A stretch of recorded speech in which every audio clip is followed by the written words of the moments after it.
Hola, saludos a todas las personas que me escuchan. Soy Jesús y hoy quisiera continuar con mis reflexiones personales y la lectura del Sermón de la Montaña que Jesús nos da y que está incluido en el Evangelio de San Mateo del Nuevo Testamento. Bueno, pues me había quedado en el fragmento en el cual se nos decía que habéis oído que se dijo no cometerás adulterio. Pues yo os digo, todo el que mira a una mujer deseándola ya cometió adulterio con ella en su corazón. Sobre esto ya compartía mi punto de vista en el vídeo precedente.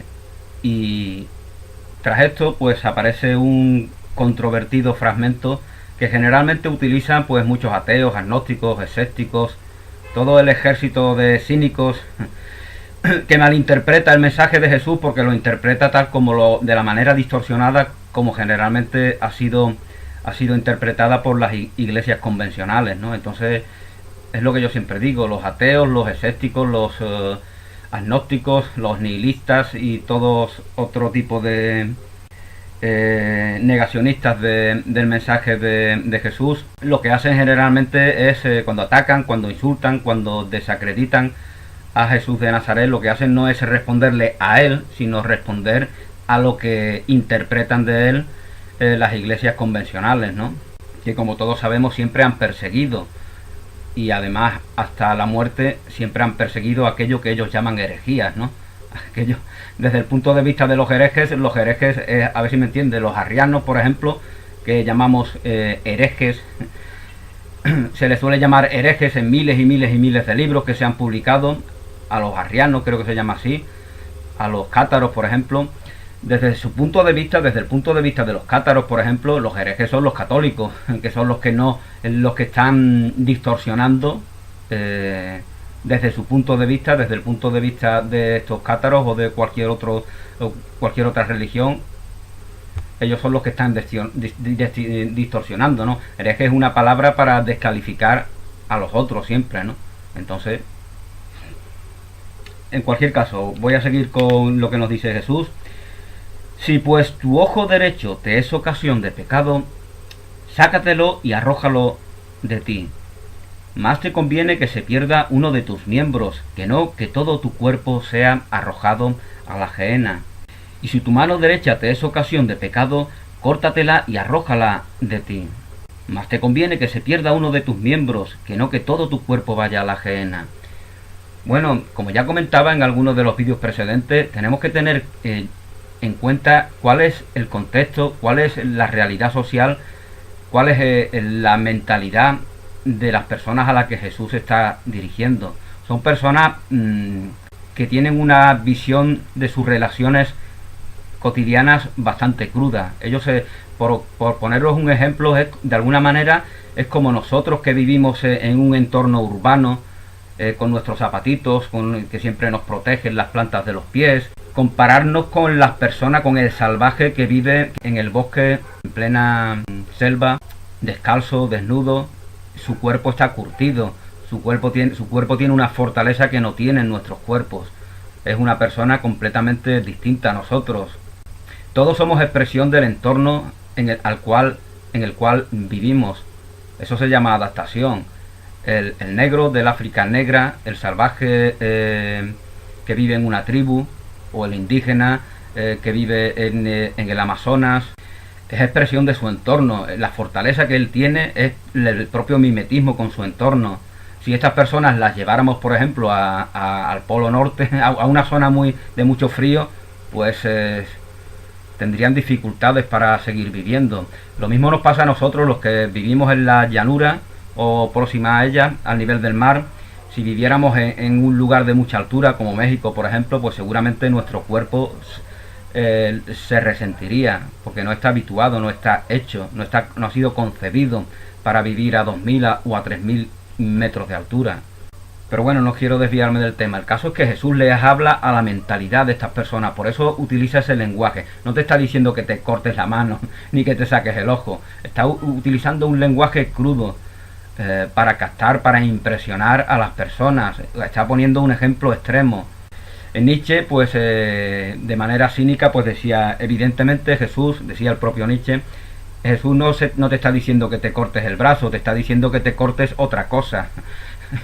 Y él interpretaba que todo tenía un mero sentido sexual, ¿no? De deseo sexual.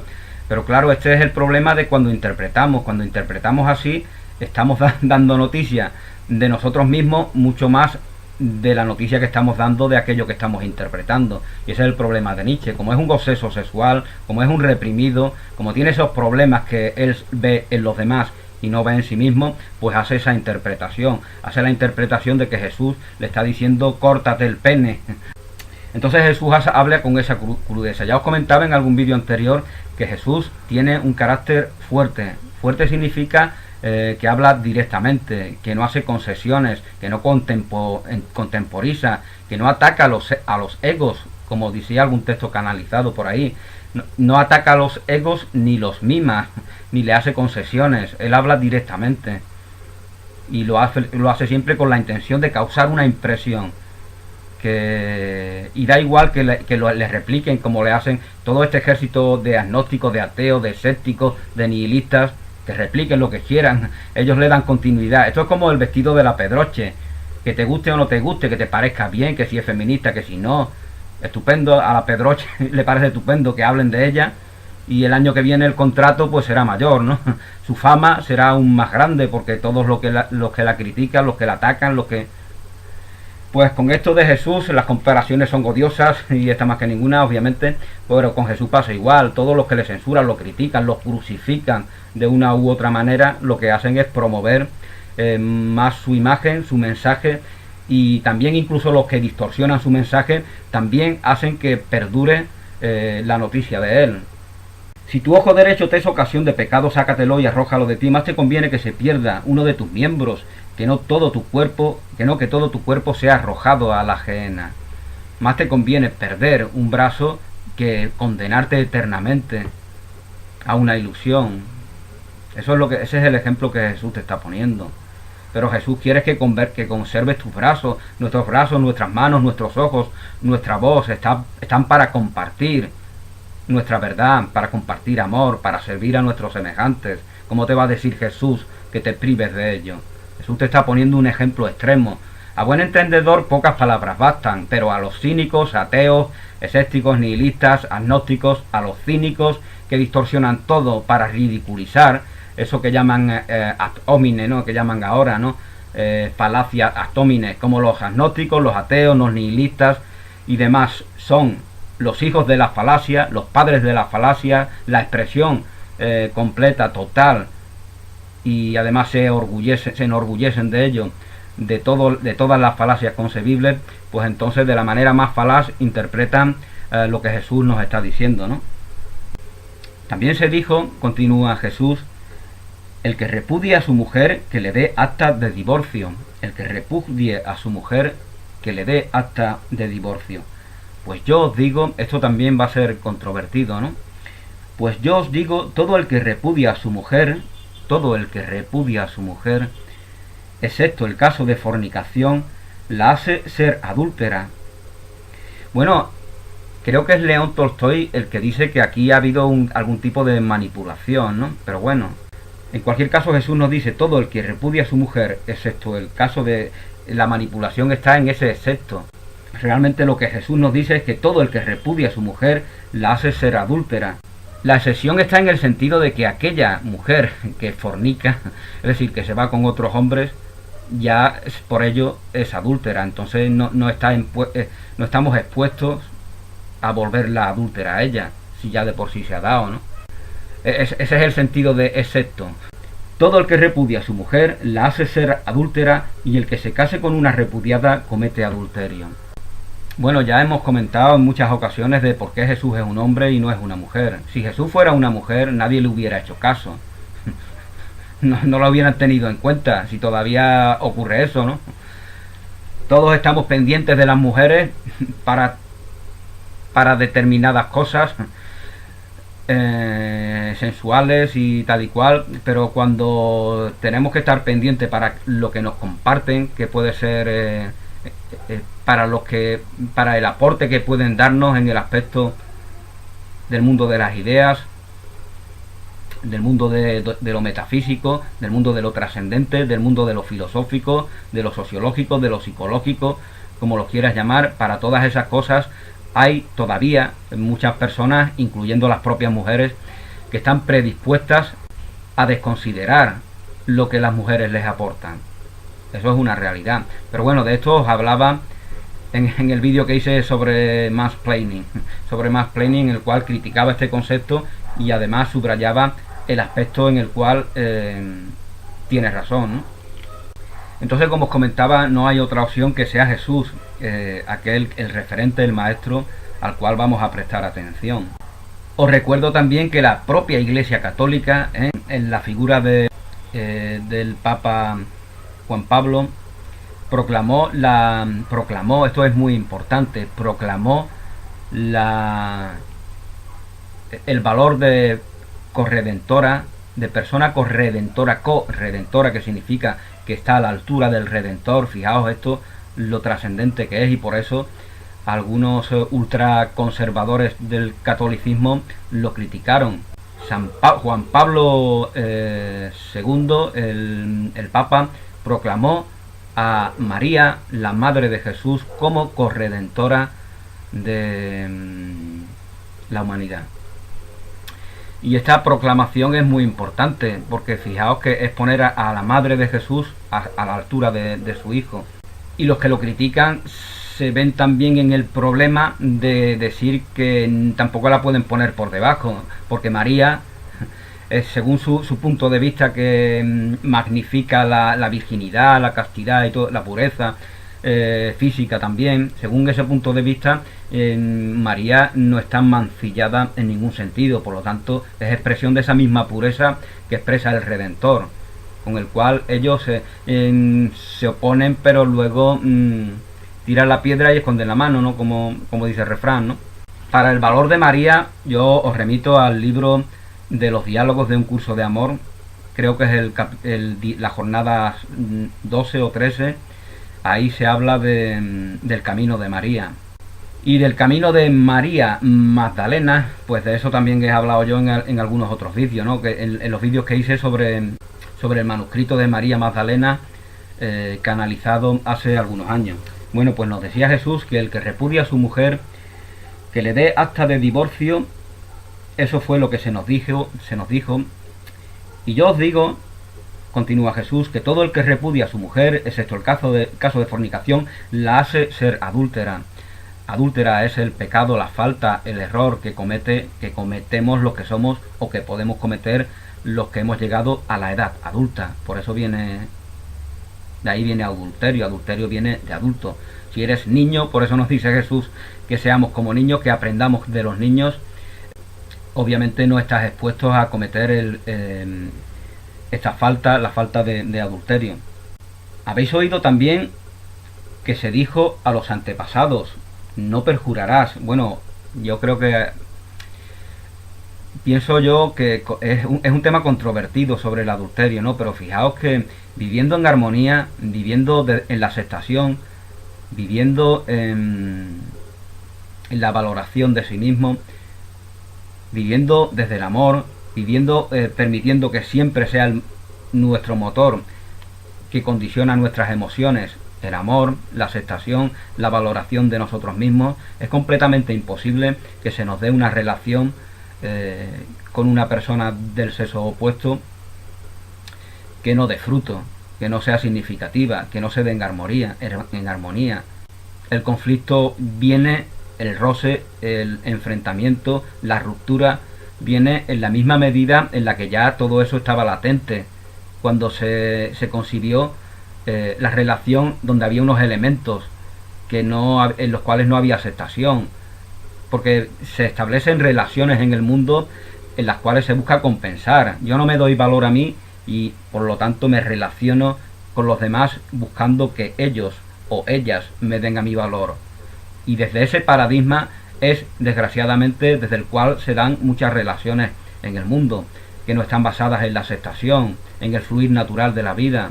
Y por eso Jesús nos pone ese referente que nos parece tan lejano de la relación perfecta, que nunca está expuesta a ninguna ruptura, a ningún roce. Y esa verdaderamente debe de ser nuestra aspiración, pero la aspiración desde la aceptación del momento presente, de la situación presente. De todo esto ya os hablaba en el vídeo que hice titulado el ministerio evangelizador cristiano del matrimonio. Lo podéis buscar en mi canal si os interesa. Bueno, pues sobre ello os hablaba de la importancia del matrimonio como una idea que está en nosotros. El matrimonio íntegramente ya está latente en nosotros. El matrimonio de lo femenino con lo masculino, de la noche con el día, de la verdad y la mentira, del arriba y del abajo, del alma y del cuerpo, del espíritu y de la materia, del contenido o continente y la forma. Todo ese matrimonio que nos lleva a aceptar la idea de la unidad, de la integridad, como expresión natural de la divinidad que está en nosotros. Esa es la manera, la unidad, como siempre digo, la unidad es la manera de ser de Dios. Y es la única manera de ser que manifiesta la verdad, esa verdad que nos hace libres, como también nos dice Jesús en otro pasaje de los evangelios, ¿no? Entonces el ministerio evangelizador cristiano del matrimonio, ese es el verdadero ministerio evangelizador. Y la Iglesia Católica y otras iglesias, al hablar del celibato, han usurpado la auténtica idea del verdadero ministerio evangelizador, que desde mi punto de vista es el matrimonio. El matrimonio como una idea poderosa que está en nosotros. El que el matrimonio se dé externamente es una consecuencia de ese matrimonio reconocido en sí mismo. El que el matrimonio se dé en las situaciones de la vida es efecto, no es causa de nada, es un efecto. La realidad perceptual son solamente efectos de nuestra realidad interior que no es de manera caprichosa, que es de determinada manera porque hemos estado cultivando a través de enfocarnos en tal o cual cosa, a través de potenciar tal o cual elemento en nosotros, hemos estado cultivando y por lo tanto somos de determinada manera como resultado, como consecuencia, como efecto de todo ese trabajo interior. Bueno, pues continúa Jesús diciéndonos: habéis oído también que se dijo a los antepasados, no perjurarás. Bueno, este punto también es fundamental y también ha sido distorsionado y sigue siendo distorsionado. Por eso juran en juicios, juran los cargos políticos. Jesús nos dice, nos da este mandamiento: no jures y no prometas, porque solamente jura y prometa aquel que no es movido por la verdad. Si tú eres auténtico, si tú eres sincero, si a ti te mueve la verdad, entonces tú nunca mientes, nunca engañas, nunca mientes en el peor de los sentidos. Hay cosas que llamamos mentiras que verdaderamente no lo son. Una mentira es una mentira cuando causa un perjuicio a tus semejantes, un perjuicio innecesario. Si yo te digo que yo he vivido en Japón y es mentira, pues a ti no te pasa nada, no te causa ningún perjuicio. Por lo tanto, esa mentira, entre comillas, no es tal. Es simplemente una cosa que no está conforme con la realidad histórica que yo he llevado aquí en este mundo. Pero eso no es una mentira. Una mentira es una agresión, es un intento de perjudicar a tus semejantes, de causarles un daño, de causarles un perjuicio. Eso es lo que verdaderamente es una mentira. Y bueno, ya no recuerdo en qué vídeo ya os hablaba del valor de la mentira. La mentira nos puede salvar la vida. Eres Jesús María Bustelo Acevedo, vengo a quitarte la vida. No, yo no soy, yo soy Pedro Gómez. Es lícito mentir si vas a proteger el único bien que es el bien de la vida.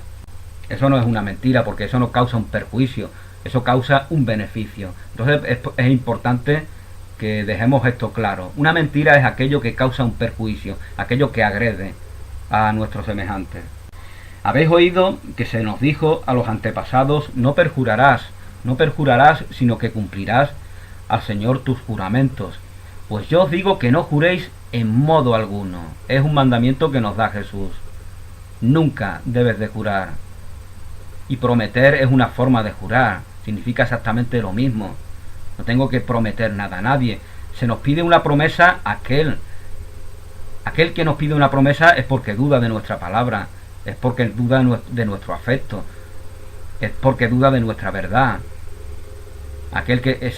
Por eso los contratos laborales están basados en el miedo, en el temor. Tienes que firmar aquí. No están si todos nos moviéramos por la verdad, no necesitaríamos firmar nada, no necesitaríamos jurar ni prometer.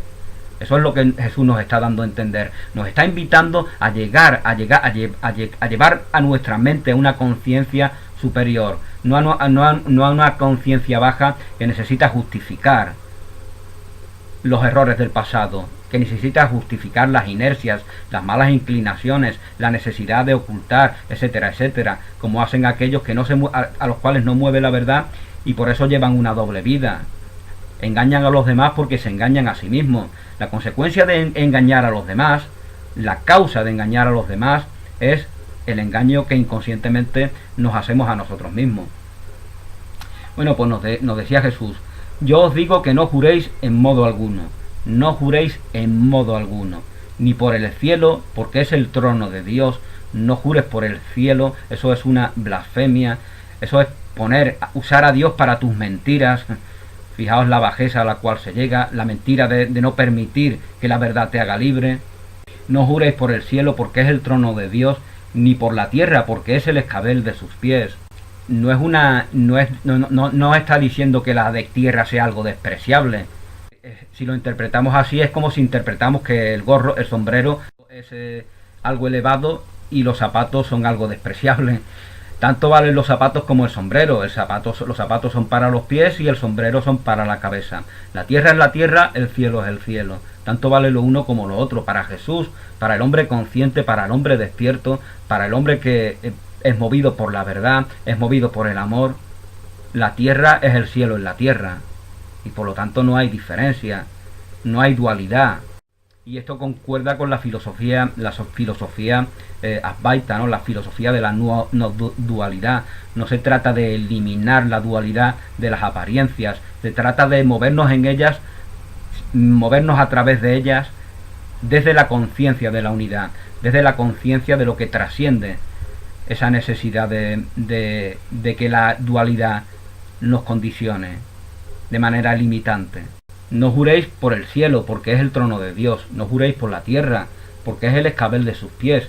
Ni por Jerusalén, porque es la ciudad del gran rey. Jerusalén es la ciudad del gran rey. El pueblo judío es el pueblo elegido.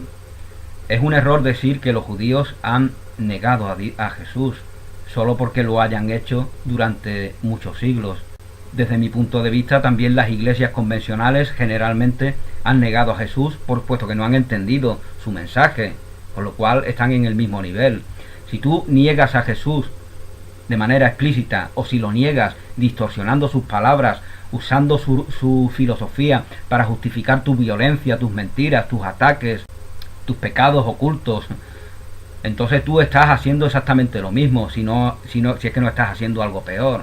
Con lo cual, los judíos, y de hecho los judíos hoy en día, muchos de ellos están estudiando la figura de Jesús, están estudiando el mensaje, están empezando a comprender, porque se están dando cuenta de que interpretado desde interpretaciones, trascendiendo interpretaciones espurias, interesadas, desde el corazón, interpretándolo desde el corazón, abriendo la mente a lo que Jesús nos dice, lo que Jesús nos dice está en concordancia con lo que los judíos han dicho durante muchos siglos en sus textos, en sus libros, en la Cábala. No jures tampoco por Jerusalén, porque es la ciudad del gran rey. Es también importante la manera en la que Jesús no reconoce el poder mundano, pero no se opone a él. No lo combate, porque desde la verdad lo que realmente es más poderoso es no combatir las ilusiones, es no combatir los poderes mundanos. Eso es realmente lo que hace que sea aún más poderoso tu mensaje. Veis esas personas que combaten a sus adversarios, insultándolos, ridiculizándolos. Si vieras valor en ellos, si los amaras, entonces el ataque que les hiciera, ataque entre comillas, sería aún más contundente. Tampoco jures por tu cabeza, porque ni a uno solo de tus cabellos puedes hacerlo blanco o negro, ni a uno solo de tus cabellos puedes hacerlo blanco o negro. sea nuestro lenguaje sí, sí, no, no, no es no. ¿A qué te recuerda esto? No es no. Ya lo decía Jesús hace 2000 años. No es no, sí es sí. ¿Cómo te lo tengo que decir, Rajoy? Que tu lenguaje sea sí, sí, no, no. Que lo que pasa de aquí, que lo que pasa de lo que Jesús nos está diciendo, siempre que sea sí, di sí, siempre que sea no, di no. Y lo que pasa de aquí viene del maligno, es decir, del miedo, del temor, de la negación de sí mismo, de la negación del reino de Dios en ti, de la negación del fluir natural de la vida. Eso es el maligno. Habéis oído que se dijo ojo por ojo y diente por diente. Pues aquí también lo voy a dejar porque este es otro fragmento fundamental, ¿no? Y bueno, voy muy despacio, pero bueno, con eso me entretengo. En el próximo vídeo, si Dios quiere, como os comentaba, pues hablaremos de esto que se nos había dicho en la tradición de ojo por ojo, diente por diente, algo que repiten muchos hoy en día, aunque se llamen cristianos. Es decir, ellos, como vemos, esos que hablan de ojo por ojo, diente por diente, esos que quieren aplicar venganza permanentemente, esos que hablan de pena de muerte, de cadena perpetua, esos no quieren una sociedad de paz. Ellos quieren una sociedad de violencia, de represión. Ellos no quieren que nuestros barrios marginales, donde tenemos esos niños abandonados, se regeneren. Ellos son personas cínicas, hipócritas, que utilizan la palabra cristiano para hacer propaganda de sus ideas ultraderechistas. Y eso es algo, este es el elemento con el cual, esa es la manera en la cual hay que darle una réplica a estas personas. Ellos no son cristianos, ellos no son religiosos, ellos no son amorosos, ellos no son espirituales, ellos son cínicos, ellos son hipócritas, ellos son personas afines a ideas ultraderechistas. Y en el próximo libro, pues, en el próximo vídeo, si Dios quiere, hablaremos de la justicia, del ojo por ojo, diente por diente. Ya os hablé mucho de esto en el vídeo que hice titulado Abolicionismo Penal y os invito a que lo veáis si os interesa este tema. Por el momento me despido de todos y de todas. Bendiciones, feliz día y hasta una nueva oportunidad.